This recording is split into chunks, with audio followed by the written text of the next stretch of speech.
জানিয়ে দেব সর্বশেষ আপডেট বাংলা সংবাদ। শুরুতেই শিরোনাম।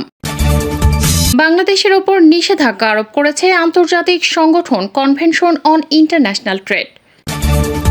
এরপর থাকছে হাসিনা সরকারের পদত্যাগের আহ্বান জানালো ইউরোপীয় পার্লামেন্ট। সবশেষে দেখবেন হাসিনা সরকারকে হঠাৎ করে আমেরিকা জাতিসংঘের কঠোর চাপ পদত্যাগ করতে বাধ্য, থাকছে বিস্তারিত প্রতিবেদনে।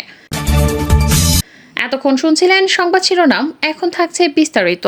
বাংলাদেশের ওপর নিষেধাজ্ঞা আরোপ করেছে আন্তর্জাতিক সংগঠন convention on international trade in danger species of fauna and flora বা সাইটিস। সুইজারল্যান্ডের জেনেভা কনভেনশনের ৭৭তম সভায় সংস্থাটির স্থায়ী কমিটির সদস্যদের সম্মতিতে এই নিষেধাজ্ঞা আরোপের সিদ্ধান্ত হয়। ফলে বাংলাদেশ থেকে সাইটিস নির্ধারিত আর কোনো পণ্য রপ্তানি করা যাবে না। আন্তর্জাতিক এই সংস্থাটির সদস্য দেশগুলোকে বাংলাদেশের উপর নিষেধাজ্ঞা আরোপের বিষয়টি অবগত করে সাইটিসের নিয়ম মানার আহ্বান জানিয়েছেন। পাশাপাশি তারা বেশ কিছু সুপারিশও করেছে। মার্কিন নিষেধাজ্ঞার ব্যাপারে ওয়াশিংটনে অবস্থিত বাংলাদেশ দূতাবাস সরকারকে সতর্ক করেছে। রিপোর্টটি প্রকাশের সময় নির্দিষ্ট করে বাংলাদেশের শ্রম ইস্যুকে উদ্ধৃত করেছেন যুক্তরাষ্ট্রের পররাষ্ট্রমন্ত্রী এবং ভারপ্রাপ্ত শ্রম বিষয়ক মন্ত্রী। এই মেমোরেন্ডাম অনুযায়ী শ্রম বিষয়ক ইস্যুগুলোতে সরাসরি প্রভাব বিস্তার করতে পারে যুক্তরাষ্ট্রের পররাষ্ট্র বিষয়ক মিশনগুলো। এই নীতির ফলে অনেক অভ্যন্তরীণ ইস্যুতে হস্তক্ষেপে আগ্রহী মার্কিন কূটনীতিক বা মিশনগুলো উৎসাহিত হতে পারে। দৃশ্যত যদি তারা মনে করে বা বিশ্বাস করে যে শ্রম অধিকার লঙ্ঘিত হচ্ছে, তাহলে এই সুযোগকে যে কোনো ব্যক্তি, প্রতিষ্ঠান বা রাষ্ট্রীয় পর্যায়ে আরোপ করা হতে পারে। এই মেমোরেন্ডামের রাজনৈতিক প্রেক্ষাপট বহু কারণে উদ্বেগজনক হতে পারে। মেমোরেন্ডামে শ্রম অধিকার বিষয়ে যা বলা হয়েছে তার নেপথ্যে আছে রাজনীতি। যুক্তরাষ্ট্র ভিন্ন উপায়ে রাজনৈতিক উদ্দেশ্য ব্যবহারের চেষ্টা করতে পারে। তাই এই মেমোরেন্ডাম বাংলাদেশের জন্য একটি সিগন্যাল, কারণ মেমোরেন্ডামে বর্ণিত শ্রম ইস্যুর অজুহাতে যুক্তরাষ্ট্র যে কোনো ধরনের ব্যবস্থা নিতে পারে। বিএনপির জন্য মার্কিন রাষ্ট্রদূত পিটার হাস নতুন কি বার্তা নিয়ে এলেন তা নিয়ে চলছে আলোচনা। তবে কানাঘোষা আছে যুক্তরাষ্ট্রের পক্ষ থেকে নতুন বার্তা নিয়ে এসেছেন পিটার হাস। তবে সেই বার্তায় কি থাকছে তা জানতে কৌতূহলের শেষ নেই দেশের মানুষের। তাকে নিয়ে দেশের মানুষের আগ্রহের শেষ নেই। আওয়ামী লীগ বরাবরই বলে আসছিল যুক্তরাষ্ট্র বিএনপির পক্ষ নিয়ে কাজ করছে। যদিও সেতুমন্ত্রী ওবায়দুল কাদেরের সঙ্গে বৈঠকের পর পিটার হাস বলেছিলেন যুক্তরাষ্ট্র কোনো রাজনৈতিক দলকে সমর্থন করে না। এদিকে বাংলাদেশের রাজনীতিতে পিটার হাসের দৌড়ঝাঁপ নিয়ে মন্তব্য করেছে রাশিয়া। পিটার হাস বাংলাদেশের সরকার বিরোধী আন্দোলনের পরিকল্পনার বিষয়ে বিরোধী দলের এক নেতার সঙ্গে বৈঠক করেছেন বলে অভিযোগ করেন রাশিয়ার পররাষ্ট্র মন্ত্রণালয়ের মুখপাত্র মারিয়া জাখারোভা। এর প্রতিক্রিয়ায় মার্কিন পররাষ্ট্র মন্ত্রণালয়ের পক্ষ থেকে বলা হয়েছে, ইচ্ছাকৃতভাবে মারিয়া জাখারোভা যুক্তরাষ্ট্রের পররাষ্ট্র নীতি ও পিটার হাসের বিভিন্ন বৈঠক বিষয়াদি ভুলভাবে উপস্থাপন করেছেন। বাংলাদেশের কোনো রাজনৈতিক দলকে যুক্তরাষ্ট্র সমর্থন করে না।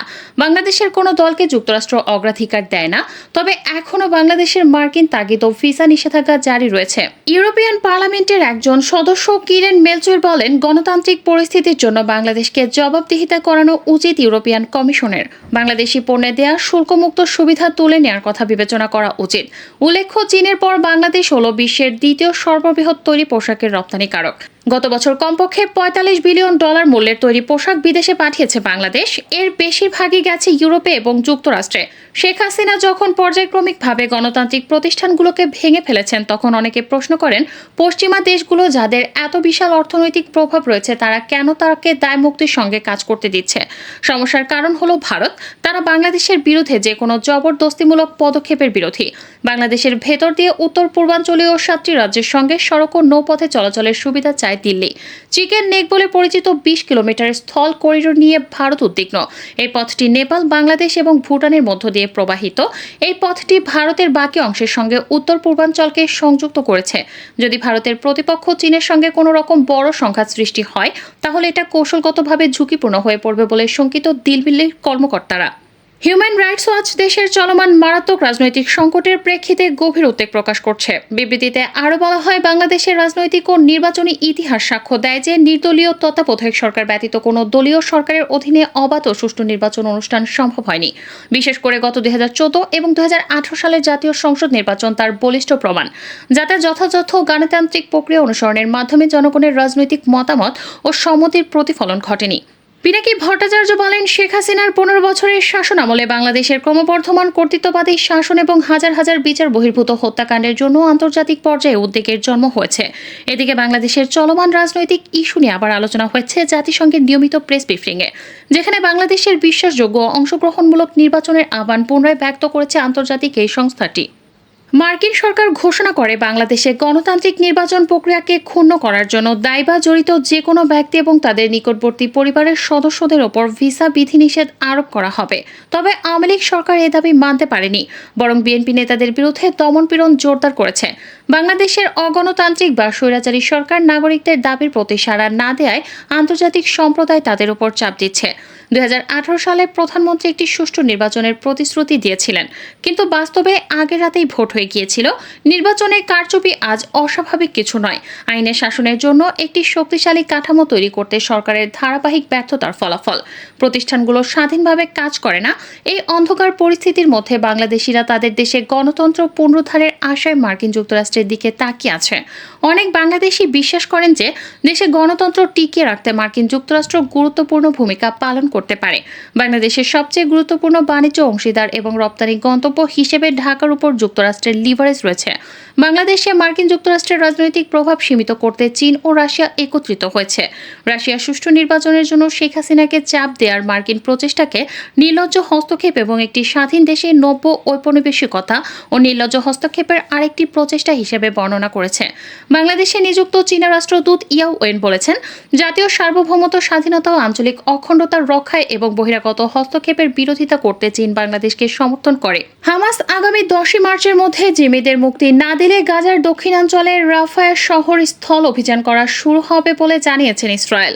রোববার এমন হুঁশিয়ারি দিয়েছেন দেশটির যুদ্ধকালীন মন্ত্রিসভার সদস্য বেনি গ্যান্টজ। 2023 সালে বাংলাদেশের রাজনৈতিক সহিংসতায় 96 জন নিহত হয়েছেন। এছাড়া গণপিটুনিতে 73 জন এবং বিচার বহির্ভূত হত্যাকাণ্ডে 33 জন নিহত হয়েছেন বলে জানিয়েছেন হিউম্যান রাইটস সাপোর্ট সোসাইটি। এক সংবাদ বিজ্ঞপ্তিতে HRSS জানায়, দেশের 12টি জাতীয় গণমাধ্যমে প্রকাশিত সংবাদ এবং HRSS এর তথ্য অনুসন্ধানী ইউনিটের তথ্যের ভিত্তিতে মানবাধিকার পর্যবেক্ষণ প্রতিবেদনে তথ্য উঠে এসেছে।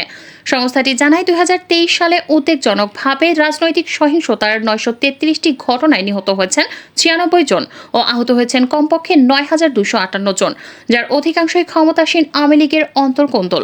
নির্বাচনী সহিংসতা এবং বিএনপির পদযাত্রা সমাবেশকে কেন্দ্র করে আওয়ামী লীগের পাল্টা শান্তি সমাবেশ কেন্দ্রিক সংঘর্ষে ঘটেছে।